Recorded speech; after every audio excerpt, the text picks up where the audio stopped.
Caribbean Sea, 87 nautical miles north of Caracas, 0417 local time. Dawn hasn't broken yet. The water is black glass reflecting scattered stars. At 340 feet below the surface, a 53-year-old German submarine makes the quietest sound in the ocean, a hydraulic whisper as torpedo tube doors cycle open. Inside the Sábalo, 64 Venezuelan sailors believe they're about to change history.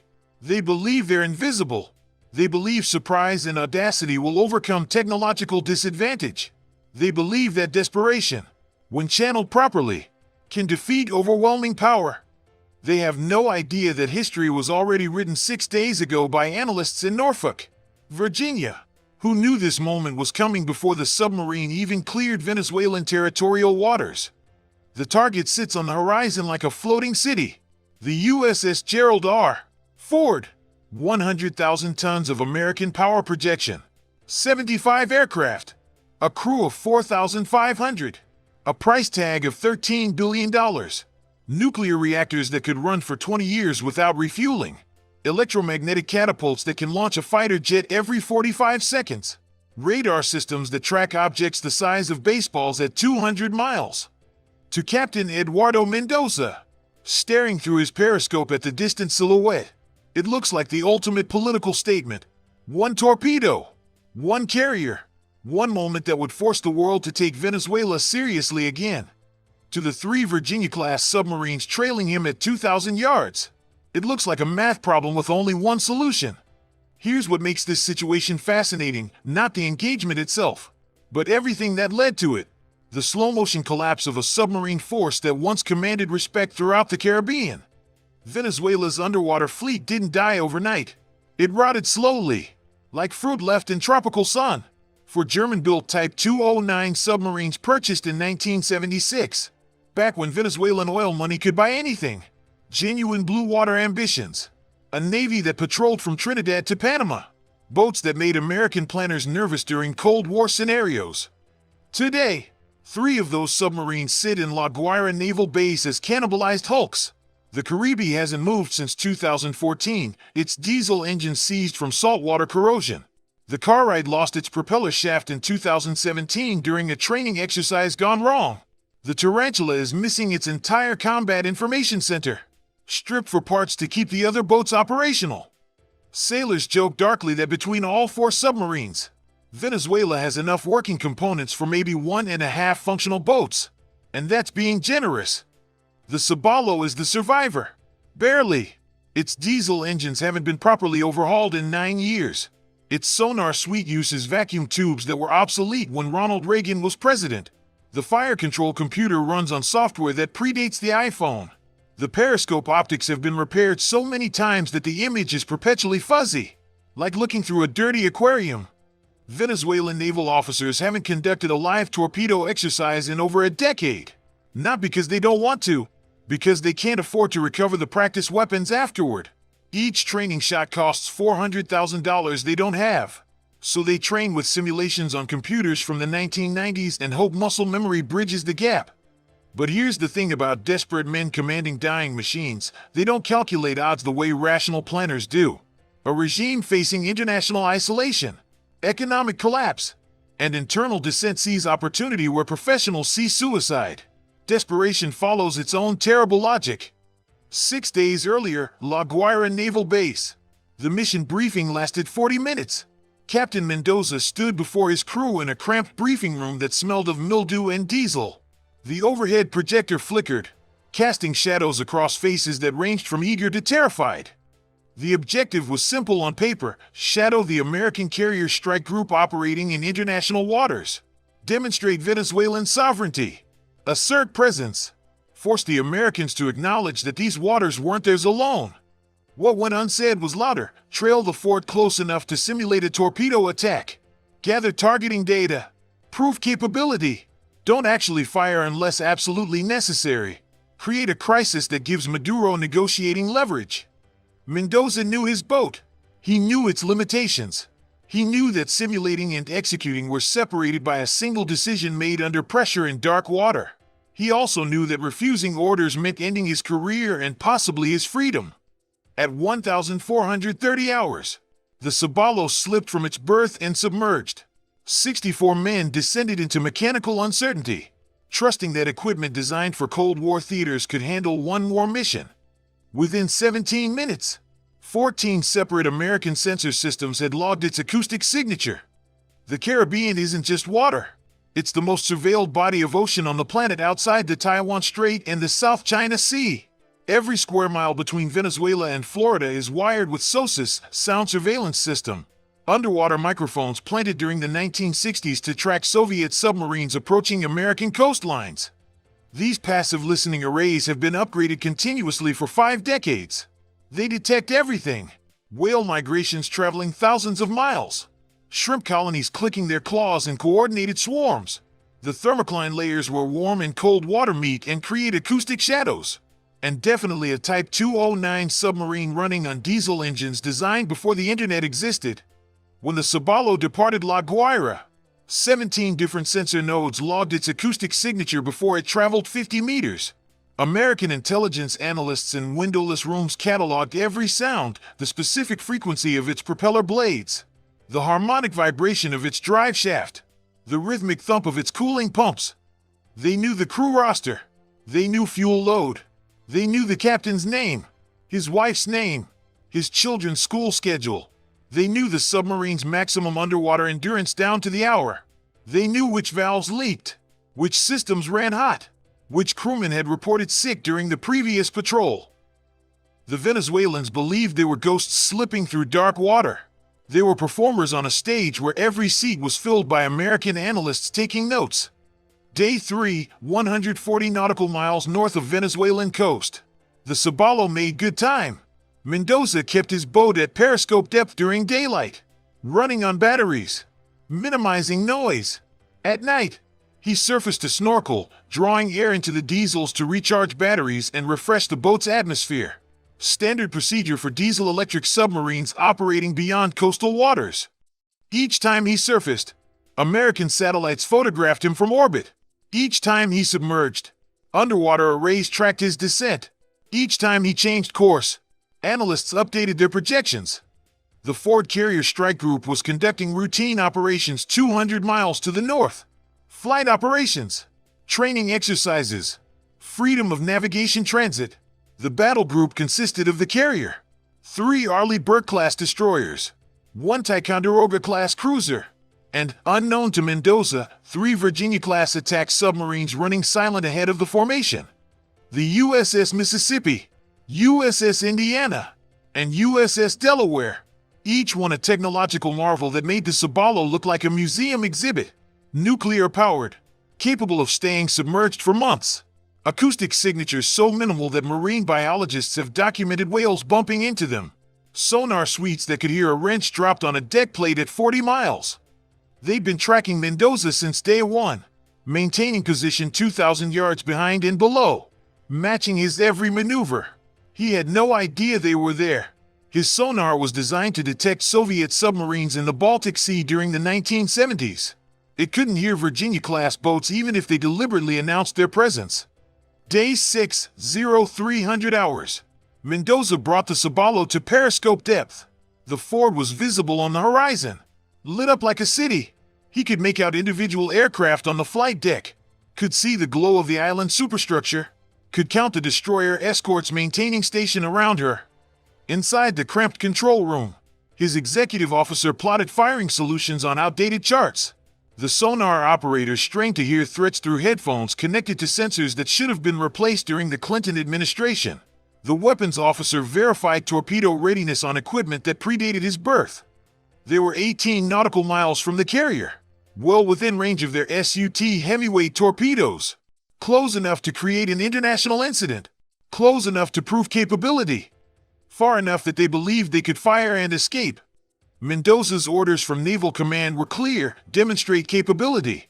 Don't engage unless American forces open fire first.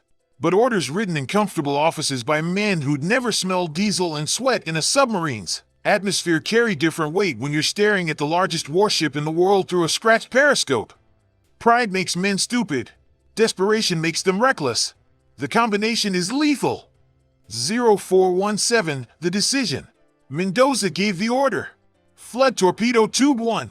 Prepare to fire. The hydraulic system engaged. Seawater rushed into the forward torpedo compartment, equalizing pressure. The sound propagated outward through water at 1,500 meters per second, 4 times faster than sound through air. To Venezuelan ears, it sounded like preparation. To American sonar operators aboard the Mississippi, it sounded like a starting gun. Detection happened in under 5 seconds. The BQQ-10 sonar suite classified the acoustic transient in 15. A Virginia-class attack submarine running silent at 400 feet. Its own noise signature so minimal that oceanographers study its stealth characteristics. Its sensors so sensitive they could track individual fish schools. Weapon assignment took 30 seconds. Fire control solutions calculated for 2 Mark 48 ADCAP torpedoes. Each one a technological masterpiece, fiber optic guidance, artificial intelligence-assisted targeting, 55-knot maximum speed, 650-pound high-explosive warhead, designed to crack open nuclear submarine pressure hulls at depth. Against the Sábalo's 1970s steel construction, it would be like using a sledgehammer on an eggshell. Permission to engage was transmitted from Fleet Command via encrypted satellite communication. Response time, 40 seconds. The authority to sink a foreign submarine attacking an American carrier doesn't require lengthy deliberation. Safeties were removed. The American crew waited for exactly one thing, the final order to fire. By the time Captain Mendoza's finger approached the firing trigger, the Mississippi had locked his engine room from 2,000 yards. Close enough to hear his cooling pumps cycling. Close enough to count his propeller revolutions. Close enough that Mark 48 travel time would be measured in seconds, not minutes. The Venezuelan weapon told its own story. The SUT heavyweight torpedo, revolutionary in 1971. Wire-guided, 23-knot maximum speed, 260-kilogram warhead designed to crack Soviet cruiser hulls. Germany's answer to underwater warfare during the Cold War.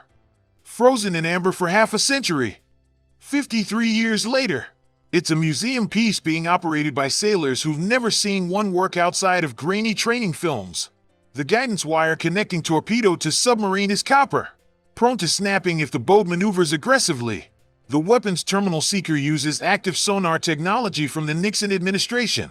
It can distinguish between a warship and empty ocean, but distinguishing between a carrier's hull and the complex thermal environment of the Caribbean thermocline requires processing power it simply doesn't have. American Mark 48 torpedoes travel at 55 knots. They use fiber optic guidance that doesn't snap.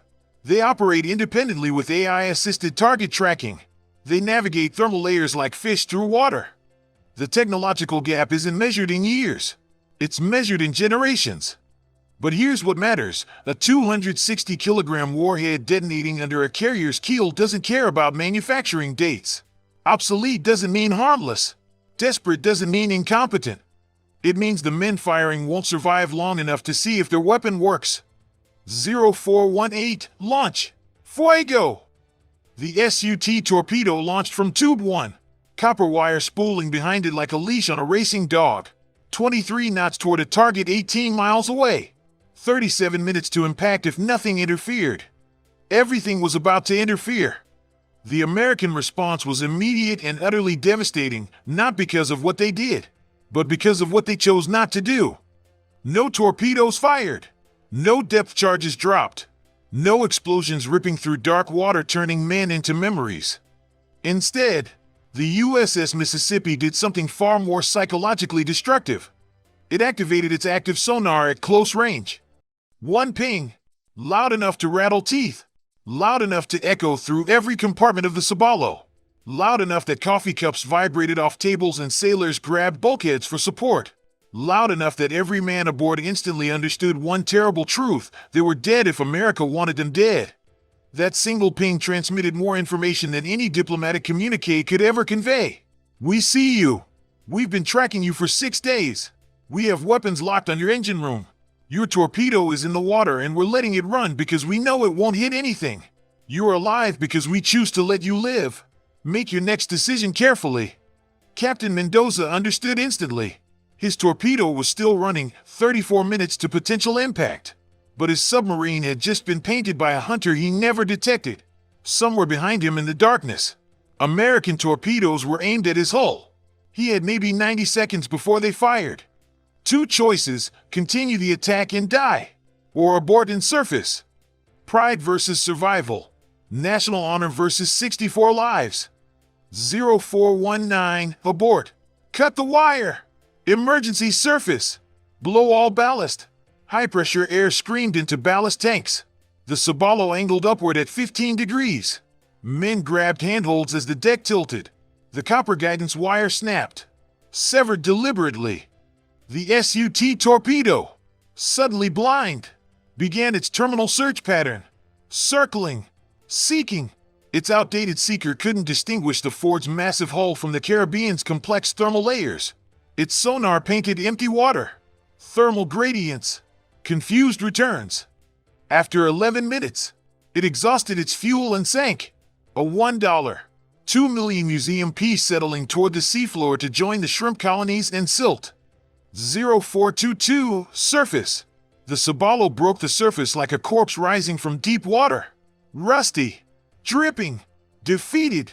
64 Venezuelan sailors climbed onto the wet deck and stared at an empty horizon. No American ships visible. No aircraft overhead. Just blue water stretching to every compass point, and the humiliation of knowing they'd been watched the entire time. 3 miles away, invisible below the thermocline, the Mississippi maintained tracking. Its sonar recorded every sound of the Venezuelan crew's confused radio chatter. Its cameras photographed the surfaced submarine from periscope depth. Intelligence analysts would study those images for weeks, cataloging corrosion patterns, antenna configurations, every detail that might be useful in future encounters. The Ford Carrier Strike Group continued its operations unchanged. Flight operations resumed at 0445. Breakfast served at 0600. Another routine day protecting American interests in international waters. The cost analysis. Venezuela expended 1 SUT heavyweight torpedo. Retail value $1. $2 million. Operational deployment cost including fuel, crew salaries, and submarine maintenance, approximately $3. $4 million. Political cost, immeasurable. The world's press would never report this incident, but every naval intelligence service on the planet would analyze it. Russian analysts, Chinese observers, Iranian Naval Command, everyone watching to see how America handles submarine threats to carrier operations. The lesson broadcast clearly: detection, tracking, deterrence, all without firing a shot. America expended 1 active sonar ping. Approximate cost in electricity, $47. The Virginia-class submarine that ended the engagement never fired a weapon, never revealed its exact position, never risked a single sailor, never even accelerated beyond patrol speed. This is the mathematics that keeps defense analysts employed. A submarine costing $2, $8 billion to build and $60 million annually to operate neutralized a decades-old threat with a sound wave. But the real calculation isn't financial. It's strategic. Sinking the Sábalo would have created an international incident. 64 casualties requiring explanation. Diplomatic complications with every nation that sells weapons to Venezuela. Congressional hearings lasting months. UN Security Council debates. Potential escalation with unpredictable consequences. Most importantly, it would have given Caracas exactly what a failing regime craves: martyrs, international attention, a grievance to exploit for decades. Proof that America is the aggressor, the bully, the imperial power that murders sailors in international waters. Letting them surface accomplished everything without the mess. The Venezuelan Navy was humiliated, their operational capabilities exposed as obsolete, their submarine force proven irrelevant against modern detection systems, their captain facing career-ending debriefings, their crew knowing they'd been outclassed by an enemy they never saw. And every other potential adversary received the same message carved in sonar pulses: we see you before you see us. We track you before you deploy. We'll give you one chance to make the smart choice. After that, the math changes permanently. Strategic implications. In Caracas, generals stared at intelligence reports and confronted an uncomfortable truth. Their entire naval doctrine was built on assumptions that died 30 years ago. Their submarines weren't invisible. American sensors tracked them from the moment they left port.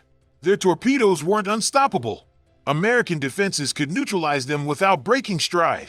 Their geography wasn't protection. The Caribbean belonged to whoever controlled information, and information belonged to America. Captain Mendoza returned to La Guaira facing an impossible debriefing. How do you explain to political leadership that you fired a torpedo at an American carrier and they didn't even bother to sink you? How do you convey that the enemy's mercy was more devastating than their weapons? The Sábalo would never leave port again, not because of mechanical failure, but because command lost confidence. The boat that survived became proof of obsolescence. This is how modern deterrence works when nobody's watching. Not with explosions, not with body counts, with a single ping that says everything words cannot. We know where you are. We know what you're planning. We could end you in seconds. We're choosing not to. Don't make us reconsider. The Caribbean doesn't forget. Somewhere in the deep, acoustic sensors still record every sound. Somewhere in Norfolk, analysts still track every submarine that thinks it's being clever. And somewhere in the silent depths, Virginia-class attack submarines patrol routes that foreign navies will never know about, won't ever detect, can't hope to counter. The USS Gerald R. Ford continued her deployment. Her crew filed reports, conducted maintenance, resumed normal operations. For them, this was Tuesday. A foreign submarine made a bad decision. American systems did their job. No drama, no headlines, no consequences. For Venezuela, it was the end of an era. The final proof that Cold War equipment cannot contest 21st century dominance. That desperation is not strategy. That firing first doesn't matter if the enemy already knew you were coming. If you found this breakdown valuable, share it with someone who needs to understand how modern naval warfare actually works, not the Hollywood version. The cold mathematical reality where detection equals deterrence and the loudest sound is often the one that prevents war rather than starts it.